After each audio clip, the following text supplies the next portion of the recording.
Hello student, welcome back to my Tanushree tutorial. Skill enhancement course ର election study and public opinion unit 4 ର long question discussion କରିବା. Opinions polls, exit polls. ମତାମତ poll,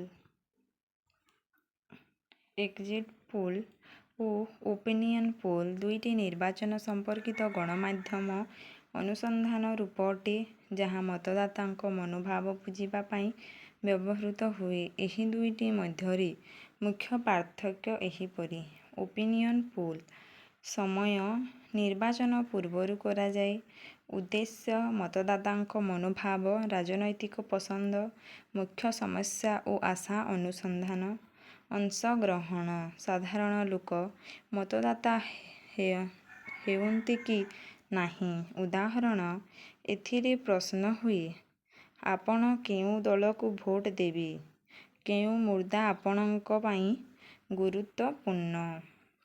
exit poll ସମୟ ମତଦାନ ଶେଷ ହେବା ପରେ ଭୋଟ କେନ୍ଦ୍ରରୁ ବାହାରୁଥିବା ମତଦାତାଙ୍କୁ ପଚାରି କରାଯାଏ। ଉଦ୍ଦେଶ୍ୟ ମତଦାନ ପରେ ମତଦାତା କାହାକୁ ଭୋଟ ଦେଇଛନ୍ତି ତାହା ଅନୁମାନ କରିବା। ଅଂଶଗ୍ରହଣ କେବଳ ଭୋଟ ଦେଇଥିବା ମତଦାତା। ଉଦାହରଣ, ଆପଣ ମାତ୍ରେ କେଉଁ ଦଳକୁ ଭୋଟ ଦେଲେ?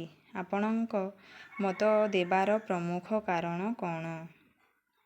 ପ୍ରଭାବ ଓ ସୀମାବଦ୍ଧ ବିଭାଗ। Opinion poll, exit poll. ଅନୁମାନ ଓପିନିଅନ୍ ପୋଲ୍ର ଭବିଷ୍ୟତ ମତଦାନ ରୂପରେ, ଏକ୍ଜିଟ୍ ପୋଲ୍ର ବାସ୍ତବ ମତଦାନ ଅନୁମାନ। ବିଶ୍ୱସନୀୟତା ମିଶ୍ର ଫଳାଫଳ, ଅଧିକ ନିକଟ ଅନୁମାନ। ଆଇନ ନିୟନ୍ତ୍ରଣ ନିର୍ବାଚନ ସମୟରେ ନିୟନ୍ତ୍ରିତ ମତଦାନ ଶେଷ ପରେ ପ୍ରକାଶ।